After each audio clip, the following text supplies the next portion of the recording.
Aujourd'hui, il est très important pour la jeunesse africaine de revaluer encore son orientation professionnelle. Beaucoup de jeunes aujourd'hui ne connaissent pas dans quoi ils doivent bâtir leur carrière. Et ça fait que la jeunesse n'est pas présente lors des grandes décisions.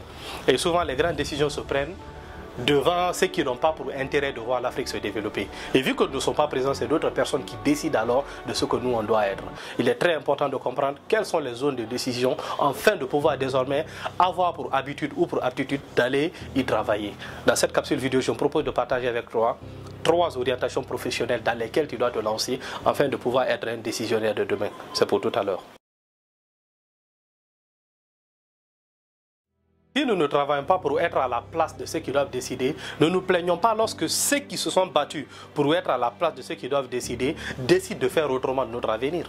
Aujourd'hui, il est très important de comprendre que vous ne pourrez jamais, au plus grand jamais, participer au développement de l'Afrique si vous n'êtes pas dans des zones de pouvoir de décision. Et pour être dans les zones de pouvoir de décision, il faut d'abord les connaître. Lorsque vous les connaissez, il faut travailler dur afin de pouvoir y arriver. En première position, il y a la classe politique. Aujourd'hui, lorsqu'on parle de politique, les gens ont peur. Les gens sont tout de suite effrayés, surtout en Afrique, parce qu'on se dit quoi? On a tellement une mauvaise image des politiciens qu'on se dit que vouloir être politicien, ce sera aussi salir mon image. Vouloir être politicien, ce sera insulter ma façon de faire, insulter ma dignité, parce que les politiciens sont considérés comme des corrompus. Oui, ils sont considérés comme des corrompus parce qu'on les a laissés atteindre ce niveau-là. Ils ne sont pas corrompus parce qu'ils sont politiciens. Ils sont corrompus depuis la base et ensuite ils sont venus être politiciens. Donc si nous croyons qu'ils sont corrompus et qu'ils ne gèrent pas mal les choses, à nous donc qui sommes honnêtes là, de se lancer afin d'aller changer les choses véritablement. Et vous devrez comprendre que la classe politique reste l'une des sections les plus importantes, surtout pour les prises de décision et surtout pour le développement du continent africain. Vous devrez comprendre que si nous n'avions pas une bonne politique économique qui accompagne les entrepreneurs, on ne pourra pas s'en sortir. C'est pourquoi ça vient en première position. Les jeunes doivent accepter aujourd'hui de se battre pour rester dans la politique. Ils doivent se battre pour atteindre des places très importantes dans la politique afin de participer aux grandes prises de décision. Si vous pouvez être, soyez député. Si vous pouvez être, soyez ministre. Si vous pouvez, allez-y et soyez président de la République. N'ayez pas peur d'avoir ces ambitions. Il y a peu de jeunes aujourd'hui qui se lèvent et qui se disent que je veux être président de la République. Très peu de jeunes. Je rencontre pas mal de jeunes à longueur de journée et je leur pose la question de savoir quels sont tes objectifs, quels sont tes rêves. Mais difficile de trouver des jeunes qui vont s'asseoir véritablement et dire je souhaite être président de la République demain. Si personne d'entre nous ne souhaite être président de la République, les corrompus iront au pouvoir. Les manipulés iront au pouvoir, les marionnettes iront au pouvoir. Et qu'est-ce qu'ils vont faire? Ils vont décider de notre avenir, sans nous. Et au final, qu'est-ce que nous allons devenir? Nous allons sortir néant. Donc si nous voulons véritablement développer l'Afrique, il ne s'agit pas de dire seulement d'investir ou de créer des entreprises. Il s'agit aussi d'être dans des classes où vous pouvez vous imposer afin de mieux accompagner le secteur privé. Et en deuxième position maintenant vient l'entrepreneuriat.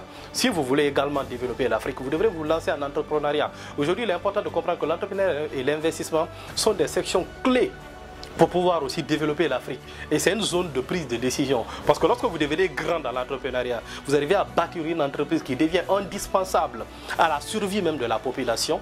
Vous pouvez alors prendre des décisions. Vous pouvez orienter l'économie selon votre façon. Vous pouvez dire aux politiques, je souhaite que mon entreprise soit vue de cette façon, afin que je puisse aider la population de cette façon. Donc vous changez le cours des choses parce que vous devenez décisionnaire. Donc il est très important aujourd'hui de se lancer. Et clairement, les jeunes ont commencé à comprendre. Aujourd'hui, beaucoup sont en train de lancer leurs entreprises. Mais les approches ne sont pas bonnes. Parce que les gens lancent leurs entreprises sans toutefois prendre le temps de connaître leur secteur, d'évaluer leur modèle économique, d'avoir un plan d'exécution fiable, d'avoir une bonne formation afin de pouvoir véritablement dominer leur marché. Les gens se lancent seulement par effet de mode. Les gens se lancent parce que tout le monde dit qu'il faut se lancer. Il faut véritablement désormais revoir ces différents aspects. Si vous voulez vous lancer en entrepreneuriat, lancez-vous au sérieux. Lancez-vous avec beaucoup plus de principes, beaucoup plus d'aptitudes. Lancez-vous avec beaucoup plus de vision. Ne vous lancez pas simplement pour être des entrepreneurs de survie. Un jour, Yann Amon disait qu'il y a 3 catégories d'entrepreneurs. Il dit il y a l'entrepreneur de survie, l'entrepreneur sociétal et l'entrepreneuriat de génie. C'est quelque chose qui m'a beaucoup interpellé. Parce que ça m'a fait découvrir combien de fois nous avions des paliers à dépasser afin véritablement d'être un bon entrepreneur. Et il dit que l'entrepreneuriat de survie, c'est cet entrepreneur qui travaillent du jour au lendemain. C'est-à-dire qui gagnent des bénéfices aujourd'hui, mangent aujourd'hui, ensuite demain travaillent, gagne des bénéfices et mange. Donc oui, c'est son temps qui est compté. Ce n'est pas une personne qui le fait en fait de pouvoir construire une vision. Et beaucoup de personnes se retrouvent dans ça. L'entrepreneuriat de survie, gagner aujourd'hui, manger aujourd'hui. Et c'est véritablement grave. Donc il faut changer cette version-là. Il dit à l'entrepreneuriat sociétal. Il dit l'entrepreneuriat sociétal, oui, si je me souviens bien. Il dit ça c'est un entrepreneur bien sûr qui a déjà atteint un certain niveau, qui n'est pas forcément dans la survie, qui a déjà une certaine production nette, qui a déjà un certain bénéfice également, mais qui se trouve dans la moyenne. Il doit accepter de se surpasser afin d'aller à un niveau plus élevé. Et je crois que la moyenne des petites et moyennes entreprises sont dans ce niveau-là. C'est pourquoi il faut aussi revoir ce côté. Et de ce côté, il faut beaucoup plus de capitaux, il faut beaucoup plus de formation, beaucoup plus de partenaires, beaucoup plus de stratégie et surtout d'innovation afin de pouvoir grandir. Et il dit en dernière position, là où nous devrons tous être, c'est l'entrepreneuriat de génie. Ça, c'est le high level, ça, c'est le côté des d'un côté. Et c'est là où nous devrons être. L'entrepreneuriat de génie, c'est lorsque ton entreprise devient indispensable même à la survie de la population. Si d'un côté, Cement décide aujourd'hui de fermer, ça va beaucoup jouer sur le secteur de la construction. Parce qu'il devient indispensable désormais à la construction, surtout en Afrique ici.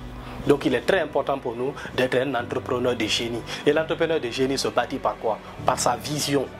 C'est par sa vision simplement. Tout le monde commence en tant qu'entrepreneur de survie, certainement pour se chercher, pour gagner un peu d'argent.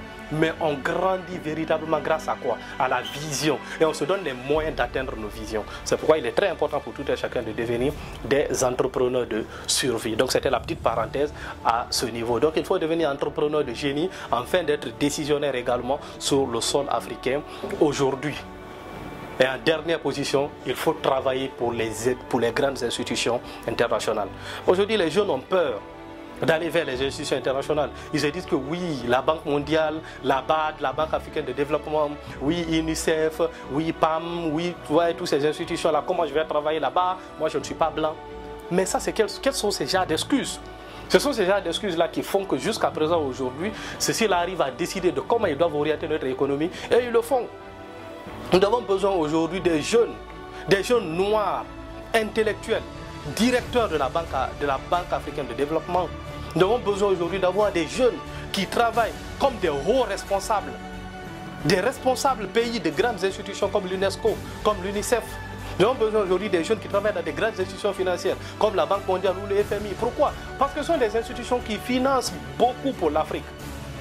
Ils ont beaucoup d'investissements en Afrique. Ils ont beaucoup de dettes ici sur nos présidents africains, beaucoup de dettes sur nos États. Si vous ne travaillez pas là-bas, afin de réorienter désormais les collaborations, les contrats, vous croyez qu'on va s'en sortir? On est très loin de s'en sortir. Donc il faut avoir aujourd'hui le cœur de dire que je vais travailler pour une institution financière et se donner les moyens de travailler pour cette grande institution. Et souvent pour travailler dans ces domaines, il faut se former, il faut étudier, il faut avoir beaucoup de diplômes, beaucoup d'années d'expérience avant d'y arriver. Souvent tu arrives même lorsque tu as les 50 ans, les 45 ans. Et les jeunes ne sont pas prêts aujourd'hui à sacrifier 15 ans dans l'apprentissage afin d'atteindre ce sommet-là. Et pourtant, il le faut si nous voulons véritablement nous en sortir. Alors, il est très important pour tout un chacun de nous de considérer ces différentes sections si nous voulons véritablement nous en sortir. J'espère que cela t'aidera à prendre une décision à partir d'aujourd'hui. On se retrouve sur une prochaine vidéo. Merci.